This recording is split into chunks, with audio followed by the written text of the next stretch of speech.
Hi everybody, we hope you're doing well. Today Roxana and I are presenting our provocation on the Witch of Edmonton. Wait a minute till this reacts.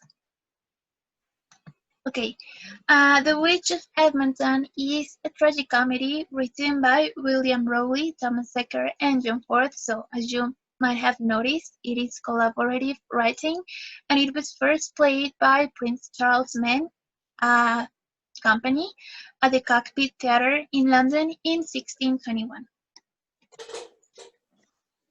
The plot of the play presents two parallel stories. One is about a young man named Frank who finds himself in a problem when he marries his mistress, a servant girl called Winifred. But he fears to lose everything, for his father warned him that he should marry a wealthy girl named Susan. He travels to his dad's house and follows through with marrying Susan. Later, he introduces Winifred as a servant boy because he plans to escape with her. But when he tries to fulfill his plan, Susan confronts him and Frank kills her. Then he hurts himself and he pretends to have been attacked, blaming others for his act. Finally, he grows very sick and forgets that he has got the weapon within his clothes. So finally, Catherine catches him and he accepts his guilt and is put up to trial. Meanwhile, an old woman named Elizabeth Sawyer is constantly insulted and beaten by old Banks, among others, for she is believed to be a witch. When she finds herself tired of this behavior, she starts cursing, and then a black dog appears to her, offering the possibility of revenge, but only if she pleads herself entirely to him. After she accepts, she curses old Banks' cattle and grain, and not happy with it, she ventures to deceive the farmer's son when he asks her to make his love interest love him back. Tommy is to fulfill this task, and he tricks Scotty, who finally befriends the dog. And by doing this, Mother Sawyer manages to prove herself to be a witch, and then she is prosecuted as such. So this story was actually based on true events. There is this quote by Turkey that says the witch dramas of the last 17th century, which often preferred to exploit the sensationalism of actual trials in a new attempt to present themselves as true. This, like many other plays from the time, was based on a true event. Elizabeth Sawyer was a poor woman who lived in Edmonton, Middlesex, and she was convicted of witchcraft in April 1621, some months before the first staging of this play. According to testimonies during her trial, Elizabeth Sawyer confessed she was a witch. As you may know, during the 17th century, many women were persecuted for witchcraft, and judges were trying to find on them the witch mark. And as they couldn't find it on Elizabeth Sawyer's body, they tortured her so that she would admit she was actually a witch. She admitted at last that she had received help from her familiar, a black dog, which was now disappeared. So this is how the idea of the dog was born. So now we present the provocation of next class, which is what's with the demonic dog? Let's begin by talking about witches and their familiars. In the witchcraft folklore, there are these animals that are spiritual guides to the witches. Familiars are usually small animals like birds, cats, and dogs. The most popular familiars in the folklore are black cats.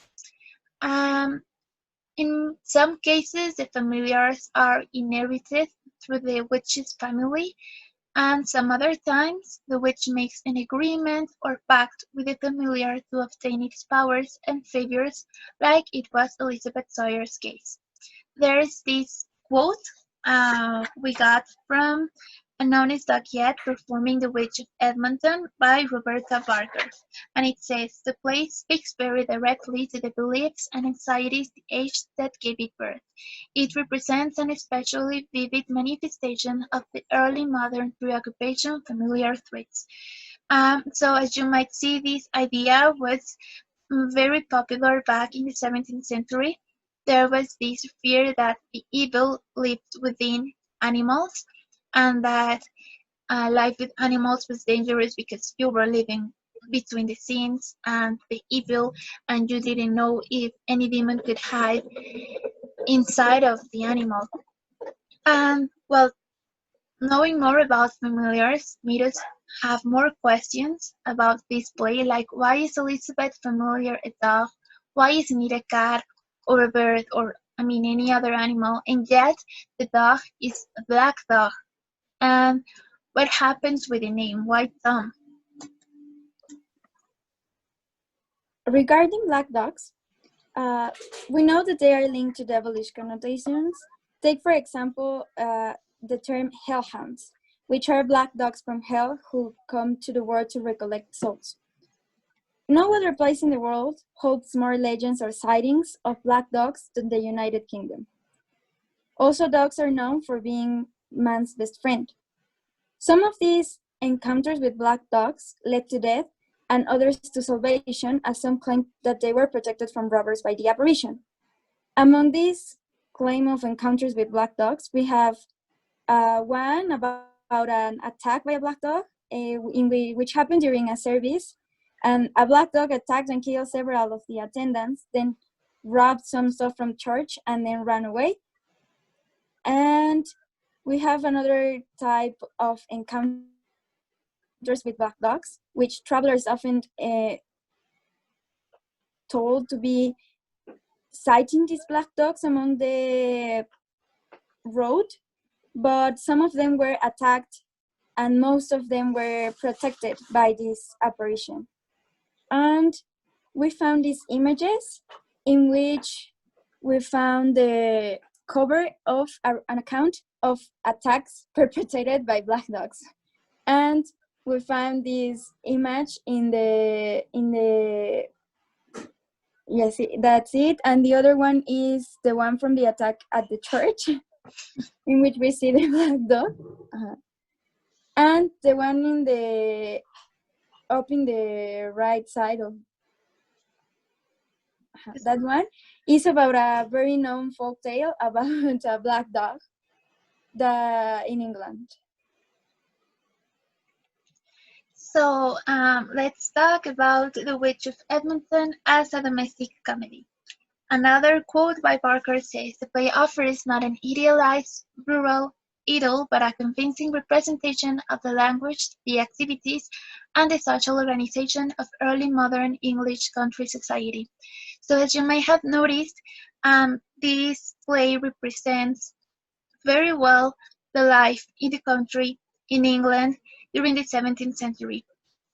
The language that the characters use is not very sophisticated. Instead, it is very colloquial, so you can see how communication really was back at the time, and especially in their context. The characters are not pictures of perfection. They are not heroes or heroines like in many other stories or like what we are used to reading novels. Characters in The Witch of Edmonton actually have sins, they make mistakes, and they are completely human. But some contrasts with this realism of the play. So, is this the demonic dog? This is more or less like what we could imagine when we read about a demonic dog. But no, the demonic dog on stage has been represented in many different ways. For some modern readers, the figure of the dog poses a challenge to the realistic nature of the Witch of Edmonton. So, every time this play has been staged, the dog has been played by a human actor or actress. The different stagings of the play have tried to blend both the bestiality of the demonic dog with the human features. Here We want you to see the pictures, like in this one. It is a woman who is playing the demonic dog.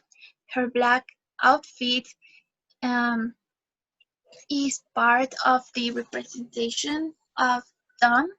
She has this tattoo on her right arm, and the more bestial thing, to say so, that she has of Dawn, the demonic dog, is that she has ears, but as you may notice, they are white there.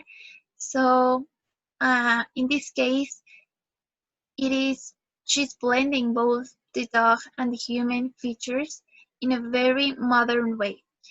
In the second case, it is a man who is playing the demonic dog.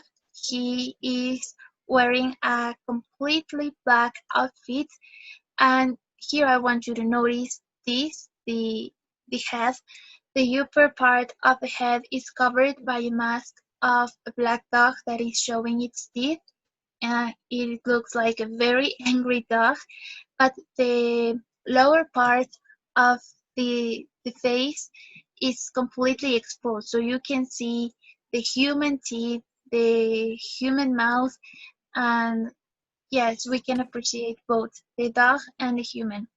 In this third case, I think, or we think, that the dog looks so much more demonic. It has more bestial features.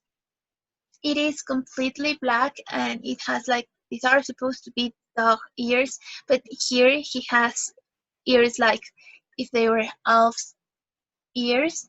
And yes, it looks so much more like a beast. So we made a research on the meaning of some, and we got different results, but yet we think that both are connected to the play. From the Hebrew, it means naive or innocent, which is very ironic because, as we might have seen, Adam has nothing of naivety nor innocence. Instead, it is the entity that led Elizabeth Sawyer to the witchcraft. And the second meaning is from the Greek, and it means twin. So the second meaning is important because in the end of the play, the dog turns white and he loses his name. He claims to have no name now because he was Tom only for Elizabeth Sawyer, but now that he has no master, he must find another name, and he is now white. We think that the moral of the play is that evil is everywhere, and anyone is bound to give in to it anytime. Both characters wouldn't have died if only they didn't choose to mischievously play the other characters. And we chose this specific quote from the play, which is uttered by the dog, and he says, "I will thus much tell thee, thou never art so distant from an evil spirit, but that thy oaths, curses, and blasphemies pull him to thine elbow. Thou never tellest a lie, but that the devil is within hearing it. Thy evil purposes are ever haunted, but when they come to act, as thy tongue, slandering, bearing false witness, thy hand stabbing, stealing, cozening, cheating, he is then within thee. Thou playest, he bets upon thy part. Although thou lose, yet he will gain by thee." After claiming this, the dog is ready to travel to the city of London, which is bigger and full of sinners, ready to be adopted by a new master. And this is important because the play was first staged in London, so it serves as a kind of wink to their inhabitants. They must have been really afraid. Yes.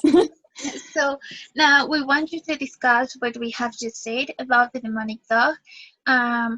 You can discuss with our classmates, you can discuss with us, and get ready for this Thursday's class with Professor Ana Clara, because we are going to hold this discussion on the demonic dog. If you have any questions or comments, please write them down or have them ready for the class, and well, see you there. Hope you're fine.